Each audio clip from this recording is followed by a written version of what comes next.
Nobody can have my J's, okay? Just don't worry about that. I placed these up here. I had everybody this morning like, hey, whose Jordans are those? Don't worry about it. Here's the thing. I would almost 100% bank on the fact that you have heard this phrase before in some type of iteration. Don't judge me until you what? Walk in my shoes. Right? Don't judge me until you walk in my shoes. And so maybe your shoes are like some of the following slides. Maybe they're Jordans, right? These are actually mine, 10 and a half. So if you're a 10 and a half, I need to know before you leave because I don't want these like gone. I'm coming right after you, right? Or maybe your shoes are these. Maybe they're work shoes. Maybe there's some that have some kind of business, right? Maybe you're more business professional than I am, and those are your shoes. Or ladies, maybe these are your shoes, right? Maybe there's some heels. I didn't want to not include the ladies in that one. Trying to find women's shoes, a picture, by the way, just total side note, there's a lot of pictures of women's shoes on the internet, way more than guys, I'll tell you that. The earliest iteration of this quote, this kind of walk in my shoes, came from a Cherokee tribe of Native Americans. And so we get it. We know what it is. The point is you cannot understand me until you've been in my position or my circumstance, right? Until you've walked in my shoes. And I think here's one of the things. We live in a day and age because of social media, because we feel like we know everything about everyone and their background and what they do and all that type of stuff. This is actually heightened a little bit, right? Because now I know who you are and what you're about and the things that you do, so I can even remove myself a little bit because you don't know me. You don't know what I'm going through. You don't know the hurts and the pains that I'm in. And because I know you through this stuff, you don't know me. You haven't walked in my shoes, so you can't sympathize with me, right?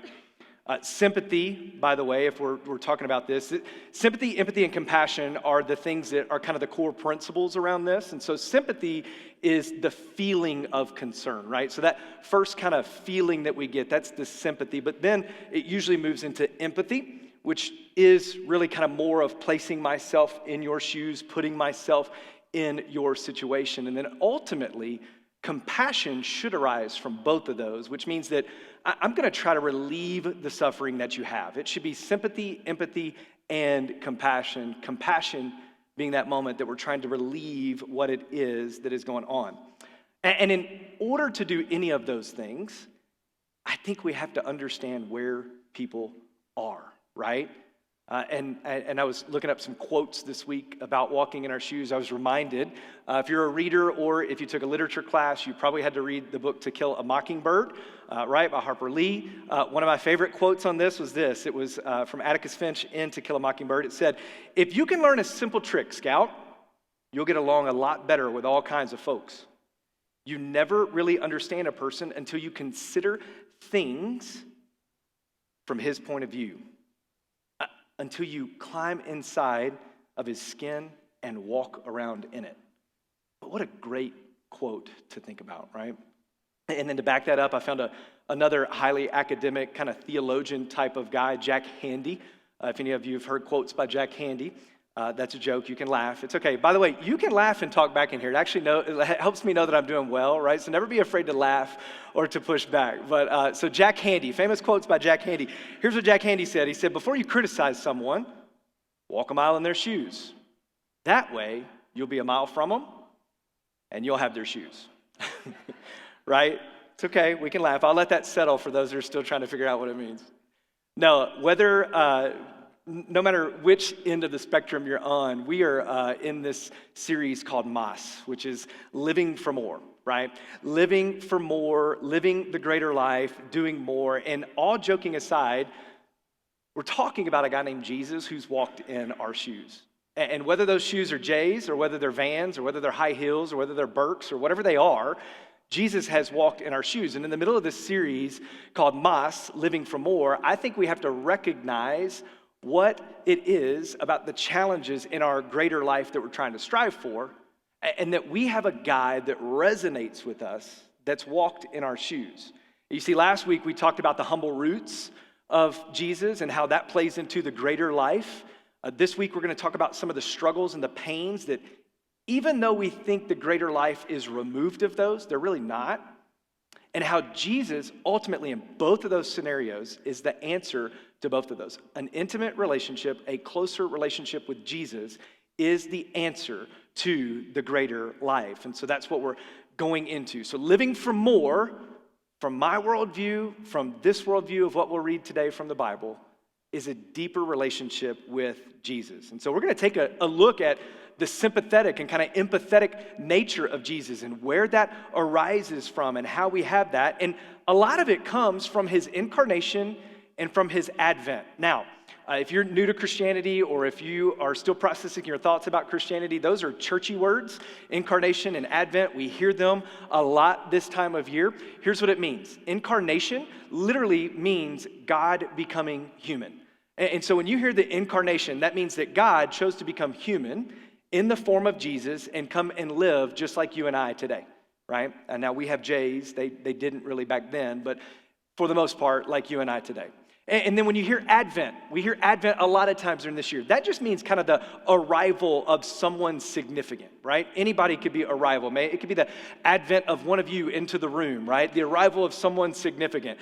But this time of year, where we celebrate the birth of Jesus, we celebrate his advent, his arrival. He's kind of a significant person in the history of the world. And so this is celebrating the birth of Jesus, which was his arrival. And so you'll see a lot of things like Advent series at at churches. You'll see a lot of Advent series around, or there's books and activities with trees and all those things of Advent. All that is celebrating the arrival of Jesus, whom the Bible and the scriptures call Savior, right? And so here's the hard part though. As we're studying this God who became human and this arrival of Jesus, sometimes, if you're like me, you can lump him into the same category as your friend on Facebook that doesn't understand who you are, right?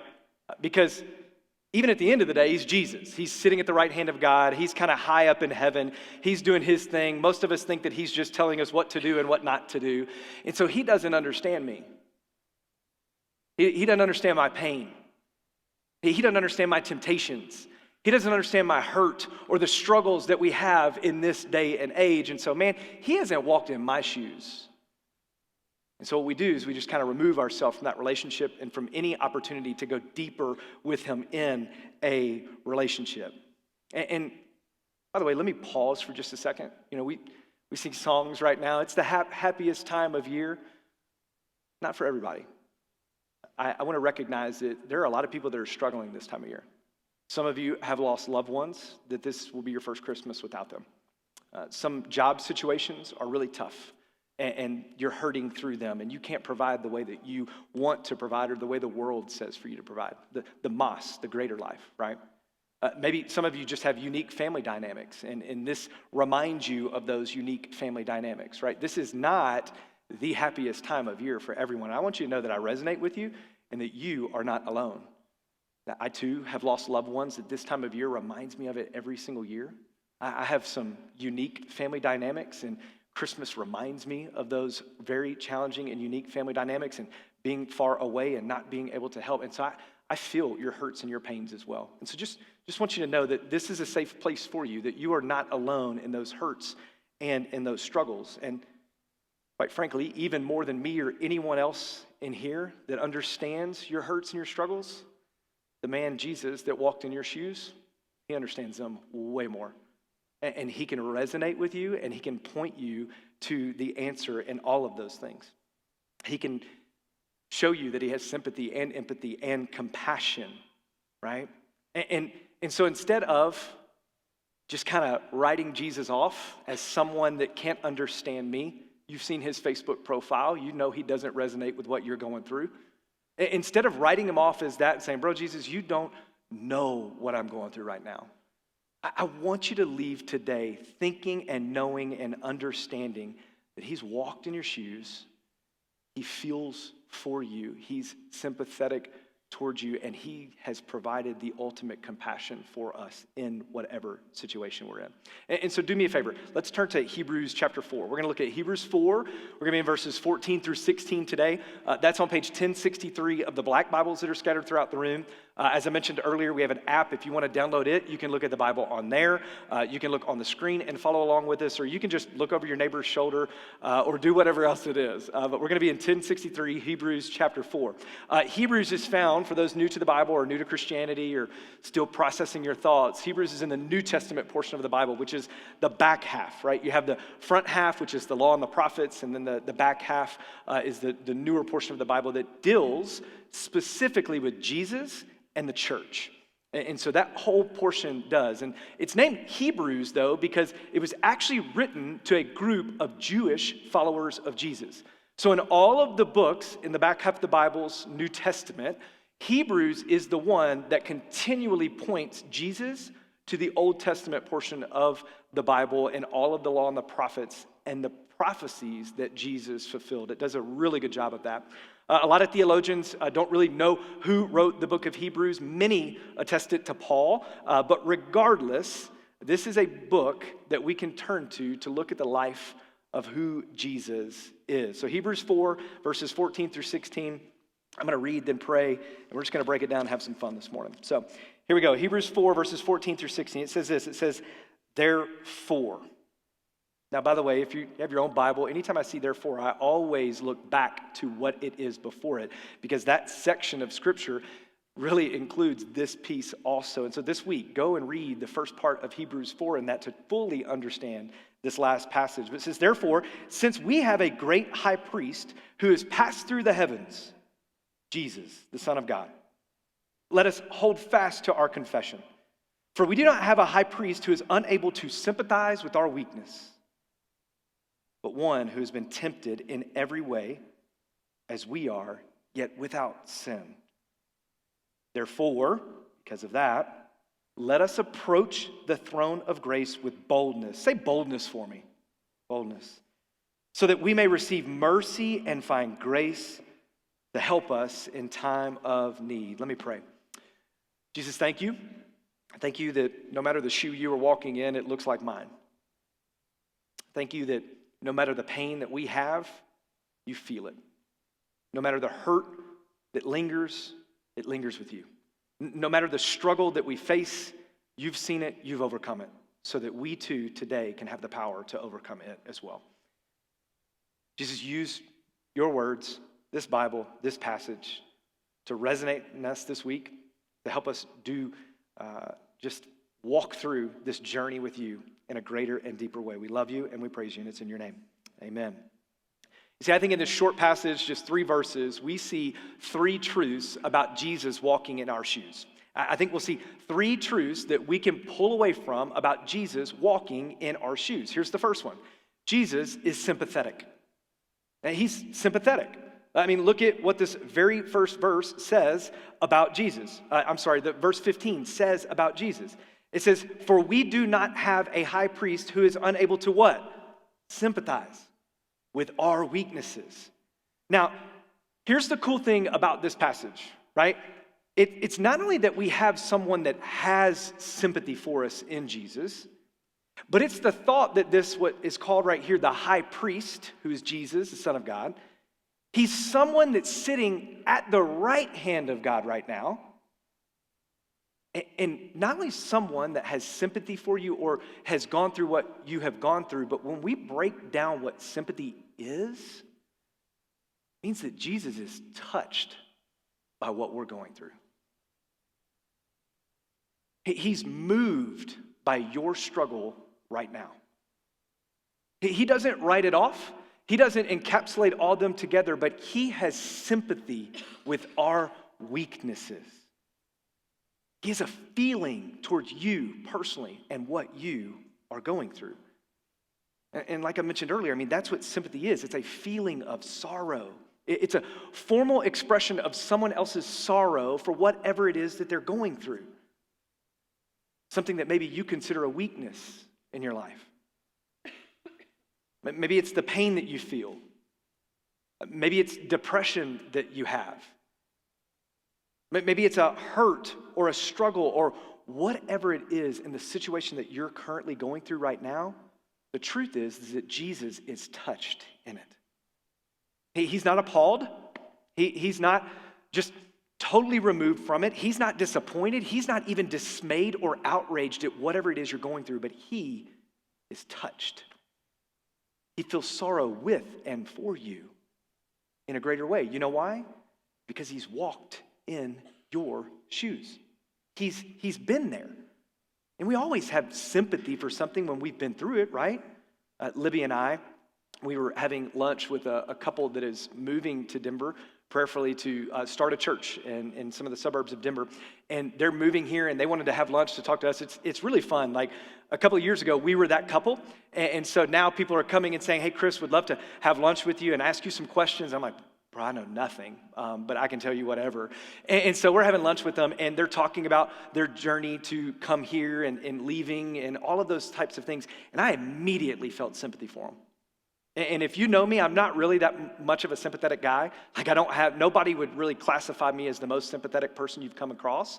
But like I immediately felt sympathy for the struggles that they were going to walk through in the next couple of months and half year, the people that they would leave that they're probably close to, the comfort and all those things. I immediately felt sympathy for them because I've walked through their shoes. It wasn't that far removed from when I was in their same situation. And so this week, here's a challenge for you.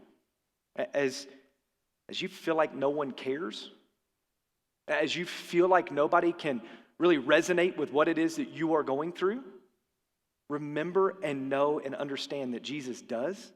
He's been there, and he's touched by what it is that you're walking through because he's walked in your shoes, and he feels sympathy for you. And then what's awesome is his sympathy doesn't just stop there. His sympathy then moves into empathy, which is our second truth that we see in the passage. Jesus is empathetic. He goes from sympathy to empathy. And I know you're saying, Chris, these really sound very familiar, sympathy and empathy, but they're not. They're very different. Because when you have sympathy, it's feelings. And so you can have sympathy and just kind of walk away from it afterwards. But empathy says, I'm going to place myself in your shoes, in your situation, what you are walking through, and feel what it is that you are feeling. That's what empathy is. And Jesus is empathetic as well. Look at the rest of verse 15. So verse 15 goes on, and he talks about being a high priest who is unable to sympathize with our weakness, but it says, but one who has been tempted in every way as we are. Not as we were or as other people have been, but as we are, yet without sin. One who has been. I'm just imagining Jesus kind of sitting there going, hey man, been there, done that, got the shirt to prove it, right? I know what it is that you're walking through. I feel what it is that you are walking through, and what you're going through is not easy. I know. I've worn those J's. I've been there. I've done that. I've walked in your shoes, Jesus says. And please, could we just get a picture of Jesus in some Jordans? Wouldn't that be awesome? This week, I actually tried to find it. I couldn't. So, Jesus in Jordans, I don't know. That's something that we could start. I don't know. Somebody could do it. I'd love to get an email with that. See, there's a number of ways that I think all of us may be tempted. And we could lay them out here. All of us have the different temptations that are coming to us. But I'm going to talk about two specifically today that I think Jesus can really resonate with you a lot on, that I think hit us all the time. The first one is this: unbelief. I think a lot of times we just have a temptation of unbelief in many areas of our life. You see, we're tempted to believe that we're not enough. That living for more, living for the greater life, we can't do it because we are not enough. I have an unbelief in myself and what I'm going through. Maybe I'm tempted to believe that living for more is something else that I cannot attain, and there's no way I'm going to get there. The world wants me to be there, but I'm not going to be able to do it. Or maybe there's an unbelief that Jesus loves you. I've had people tell me, you don't know what I've done, Chris. I don't care what you've done. I don't care where you've been. That is an unbelief that you shouldn't have. I don't care who you are, where you've been, what you've done, where you're from. Jesus loves you. And so we don't need to have that unbelief. Or maybe you're here and you're processing your thoughts about Christianity and you're kind of like, I don't know if any of this stuff is true. There's an unbelief in whatever it is that we're walking through.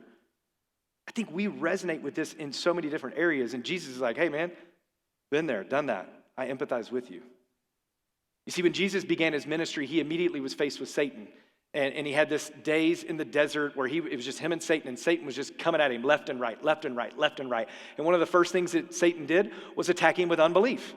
He said this, you can see the passage in Matthew, but it says this, if you are the Son of God, tell this stone to become bread. And so Satan's looking at me and saying, hey man, I don't think you think you're really the Son of God. And so if you are, why don't you tell this stone to become bread right now?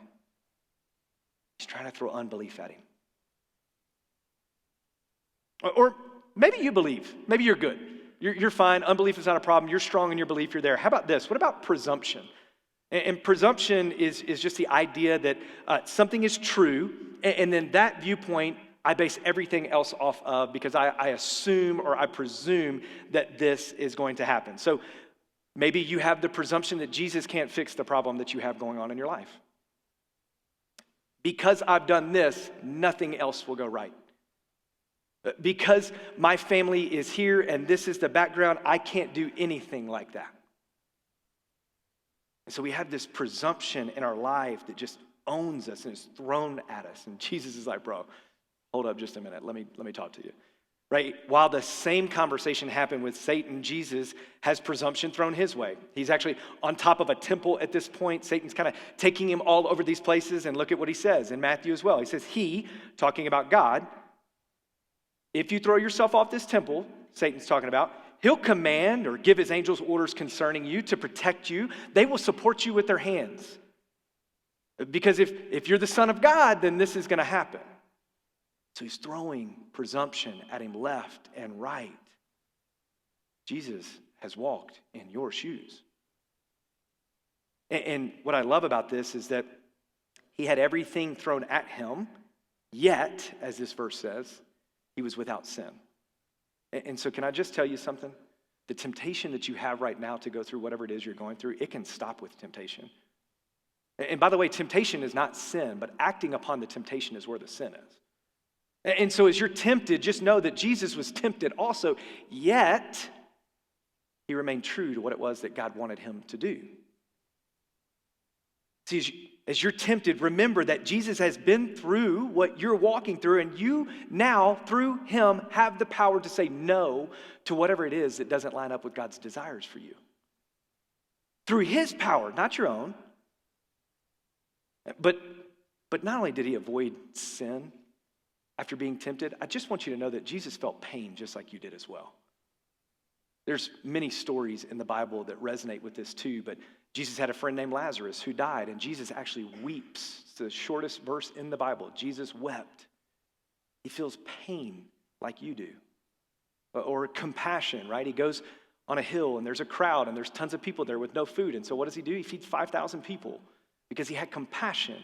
He has the feelings that you do. He's empathetic because he's walked in your shoes. And by the way, name me another religion where God comes down in human form to feel what we feel. Name another religion where God comes down and says, hey, I'll wipe away all my powers and I'll walk as you walked in your shoes. This is the only one. So this week, as you're feeling inadequate, as unbelief or as presumption or as any type of temptation comes up in your life, remember that Jesus has walked through it, your shoes. He's been tempted. He's felt the pain. He's felt the suffering. He overcame what you're facing also. And what's great is that because he overcame it, because he was yet without sin, we get to overcome it. And it's proof of his compassion for us, which is the third truth. Jesus is not only sympathetic, he's not only empathetic, but Jesus is compassionate. Look at verse 16 with me real quick. Therefore, let us approach the throne of grace with boldness so that we may receive mercy and find grace to help us in a time of need. Sympathy, empathy, and then compassion is the act of doing something about our problems. And so we see this. This verse is alluding to prayer. This approaching God's throne is praying to him, talking to him, asking him to do what only he can do, right? And the only reason and the only way that we can approach the throne is because of of the person and work of Jesus and him walking in our shoes. We're able to come to him with the confidence to receive his compassion and his grace and his mercy because of him walking in our shoes and being yet without sin. We have the privilege of having a personal relationship with Jesus because of that. And doesn't kind of that make sense, right? I mean, I'm able to pray to God because Jesus walked through my shoes. It's easier for me to do that. And at the same time, it makes a ton of sense. I can always talk to people that I feel have gone through what I've gone through, right? Way easier for me to open up to somebody that has the same bad family dynamics or good family dynamics or the same type of job or the same type of aspirations. It's always easier for us to talk to those type of people with a little bit more boldness than those that we don't think would understand us. I mean, come on, as a Broncos fan, it's way easier to talk to a Cleveland Browns fan today, right? As opposed to like a New England Patriots fan, if that even is such a thing, like someone that actually cheers on and roots for the New England Patriots. Isn't it easier for me to talk to somebody that says, hey, my team's struggling, your team's struggling, can we just talk together and talk about our team struggling? I don't want to sit in the room with like all the Super Bowl rings of the Patriots and everybody else, right? Or Alabama if you're a college football fan, right? Or how about this? Isn't it easier as a parent of kids to talk to people that actually have kids instead of those that are judging your crazy kids that don't have kids, right? They're like judging you for like how you parent. And I'm like, bro, do you have kids? Like, no, I don't. Oh, talk to me when you do, because this is not as easy as it looks. So much easier for me to like talk to them about kids and behaviors with those types of people, right? Here's the point. We can seek to have a restored relationship with God because Jesus walked in our shoes and he overcame through his compassion for you and for me, for us. So now you're thinking, okay, Chris, what about verse 14? Save the best for last. Here's what it says in verse 14. It says, therefore, since we have a great high priest who has passed through the heavens, Jesus, the Son of God, let us hold fast to our confession. Here's what's awesome. God that's walked in your shoes, he's not like way out there out of reach.